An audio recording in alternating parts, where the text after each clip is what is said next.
FYI Spotlight. Today we're joined by lifestyle and travel blogger Alicia Tenise. Thanks for joining me, Alicia. Yeah, thank you for having me. So you are based in DC and you're visiting our Phoenix office today. Let's start, where did it all begin? Where did the blogging inspiration come from? So I got inspired to start blogging after I interned in New York City. Okay. So I really thought I wanted to work in the fashion industry, and I went up to New York. I spent 6 months interning for 2 fashion houses, and I quickly realized that I did not want to live in New York. Uh-huh. I really liked my life outside of DC, but I still wanted to stay connected to the fashion industry, so that's why I started a blog right when I got back from New York. So you were in New York and then you go back to DC. Tell me about your first blog. Do you remember that? Yeah, I definitely remember my first blog post. So I took some images from Tumblr that just really inspired me. I had no thought process behind it, honestly. Blogging was so new at that point that it was just whatever really went, just went. But yeah, I just took some style images that really inspired me on Tumblr and just put them together and just explained why they inspired me. And I did a few collages and kind of little pieced together a few things from Tumblr, and then finally, after doing it for a few months, I started actually using my own original photography for the blog. So what year was that? This was 2011. 2011. So now you have 8 years under your belt. Talk me through, how did you build your following to where you are today? Really, honestly, I just focused on 2 things. The quality of my work. I really just wanted to make sure that I was taking photography classes, working with local photographers, really just putting out the best quality of work possible, and also just being relatable. Okay. I never really tried to pretend that I had this super glamorous life, and I always just wanted to seem just down to earth and pretty humble throughout my whole entire blogging career. And if anytime one of my readers DMs me or sends me an email, I will take the time and answer them. And I just want to have my readers see me as their friend rather than somebody who's very unattainable. Okay. So when you first started blogging, you were also working full time. You were blogging on the side. There had to be a transition at some point. Walk me through, what was that kind of aha moment where you said, okay, I'm done with a 9 to 5 and here's what I'm going to do for the rest of my career? So right before I decided to go full time, I felt like I was drowning essentially. I had a pretty long commute to work. I was spending an hour in my car just commuting back and forth to work. I'd have to go to work. I would go to events after work in the city, so blogging related events. Okay. And then I would maybe spend 2 hours in the city after work. Then I would come home and I would stay up until maybe midnight or 1 a.m. working on my blog. And on the weekends I would wake up at 7 a.m. and do photo shoots for the blog. So I basically didn't have a life. So right then and there, I just realized how stressed out and burnt out, and I really just felt like I was burning the candle at both ends. One day, 3 years ago, I walked into work, about a quarter of my office got laid off, and my first thought when I got laid off from my job, I was like, oh my gosh, I can actually shoot this campaign now in daylight. I have time to shoot a campaign. I didn't even think, oh my gosh, I need to find a new job. Oh my gosh, what am I going to do? My very first thought was, wow, I can actually shoot this blog campaign. So after that reaction, I realized that, hey, maybe I should actually pursue this full time. I think I could really, really do this. I have enough on my plate. And I told myself I'd give it 3 months. If in 3 months I wasn't great at it, then I'd go back to 9 to 5 life. But I didn't have to go back. So it was very That's fun. awesome. Congratulations. So in that moment where you were set free from that company and your first thought was, I can shoot this campaign in the daylight. So it was a campaign. Do you remember how long had you been doing campaigns and burning the candle at both ends? I suspect when you say that, it's not like you were blogging just to fill a need for yourself. You were trying to fulfill obligations you had to brands or agencies. When did that start within the blogging career? So I would say about 2 years into my blogging career, that's when it really transitioned from a hobby into its own little business. I still really enjoyed doing it on the side, and it's always brought me joy, but after 2 years of doing it, I realized that, hey, this is something that I could actually pursue. I'm creating high quality content that brands are willing to pay for. So after 2 years, I really started to just dive into investing into my business. I went to so many different conferences and workshops, and I took photography courses, and I just really tried to soak up everything about the industry that I could. I always knew that I wanted to excel in it as a hobby, but I'm very thankful that I was laid off from that job, Yeah. because then I finally realized that this hobby really could be its own freestanding career. So there's a lot of bloggers out there today, and everyone has their own unique background, their own unique story. Talk me through your education career. Like, as you were studying in college, what was your focus, and how has that, if in any way, helped you become a better blogger today? So when I first started out in college, I was a fashion design and merchandising major. Okay. And that's why I went to New York and interned in the fashion industry. And once I left New York, I realized that I did not want to do that. So I ended up transferring schools and switching my major to communications with a public relations concentration. And I really loved PR. Okay. It's absolutely great. I just loved the aspect of being able to communicate on a professional level and just learn everything about that industry. Okay. Just learning how to write press releases and working with journalists, and just kind of having that background, which has just been absolutely amazing. And I've definitely applied it to my blogging career.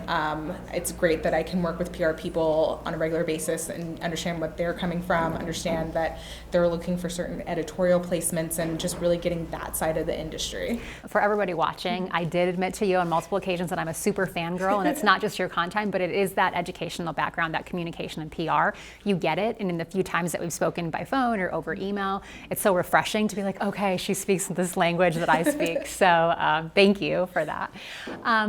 This summer, you posted a tweet that went viral. You had a ton of press coverage around it. Can you walk the viewers today through what was that tweet? Why did you post it at that time? Why was it important to you? So this had been building up over the course of a few months. I am a travel blogger, and I work with brands on a very regular basis. And I will go on press trips occasionally, and I was noticing for months and months and months on end that a lot of these press trips that these companies and brands were hosting were not inclusive and not diverse at all. So just over the span of a few months, I started screenshotting every single press trip that I saw. Me and my boyfriend talked about it privately for months, and we just were getting so frustrated.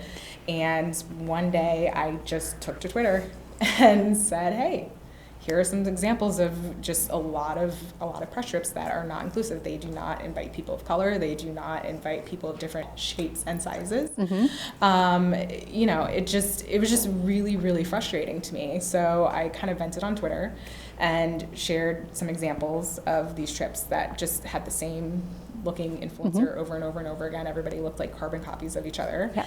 And I had no idea that it would go so viral. Oh my gosh, I think I tweeted it and I set my phone down, and I came back to my phone an hour later and it just absolutely blew up. It was insane. But I'm so glad that I spoke up and did that, because it garnered national media attention, and I was able to speak on the issue. And actually some of the brands that were in that tweet reached out to me and tried to privately figure out ways that they could be a little more inclusive and diverse in their marketing efforts. So I think overall I'm glad that I just kind of spoke up and finally just said what I was thinking for many months. Yeah, and that's what I admired most about it, is that you didn't come at it from a vengeful or with any mean spirit. You came at it looking to bring attention to brands who were doing this, and their outreach to you shows that they heard you and that they take it very seriously. As a follow-up from that, I don't know if it was a week or 2 weeks or maybe even a month later, you posted a blog about people of color who are influencers who you should follow. And that was phenomenal. I went through and started following everybody and reading their content and all that. And it seems silly that there isn't that sort of inclusivity at this point, but hopefully your conversation really topples all the dominoes, and that's not a conversation we're having next summer. Yeah, I definitely hope that there's an improvement, and I hope that this is something that's been brought to brands' attention. I'm just very happy that I have this platform and the ability to share other influencers of color and just really bring them to brands' attention. And I'm hoping in the next year that I can build that community and really just give this community the resources that they need to excel. Yep. So in full transparency to the viewers, you are on the FYI talent management roster. So as a creator, you were talking about when you were working full time and blogging and having to burn the candle at both ends and shoot in the daylight and do all this. At that point, you were still negotiating contracts and dealing with brands and agencies directly. What was kind of that spark for you that you needed representation? So once I went full-time, I thought I was going to have all of the time in the world to create content and work on negotiating campaigns and whatnot. And I realized that with the extra time that I had, I was able to take on more campaigns, but the problem was I was spending so much time going back and forth with brands negotiating for projects that I didn't have time to organically produce some of the content that I wanted to. And it got to the point where somebody asked me, how often do you shoot and how often do you create content? And I told them, I was like, I think I might only shoot like 1 day a week. And we just shoot back-to-back projects, but I only have time to actually produce the content once a week, and the other 4 days a week I'm doing a lot of admin stuff. I'm negotiating contracts, I'm going back and forth with brands, I'm doing my own accounting, so it was just a lot of things were going on. Yeah. And I was feeling very overwhelmed, so I decided to reach out to FYI, and I had a great conversation with Katie, who's now my manager, and I'm so happy that I made a decision. Okay. So what advice would you give bloggers who are just starting out today? Like, if you're starting out today, I would say please, please, please have a blog in addition to Instagram or YouTube. I know that Instagram is such a huge platform right now, but just a blog is something that you actually own, and it's something that an algorithm or anybody, no one can take it away from you, and it is just purely your own. And I've seen so many changes on the social media platforms over the last 8 years. When I started blogging, Facebook pages were popular, so like just to give you some perspective. And now I don't think anybody ever asks you like, can I follow you on Facebook? Like that's just not a thing that people ask. Yep. So it's just been nice to have my own website over the past 8 years to constantly update, because that's the one thing that's stayed constant in my blogging career. Awesome. Well, thank you so much, Alicia. I think we've covered everything today, and I wish you the best of luck. Thanks so much. Thanks for watching. Subscribe to the Find Your Influence channel by clicking on the logo and the notification bell to receive updates on our latest videos.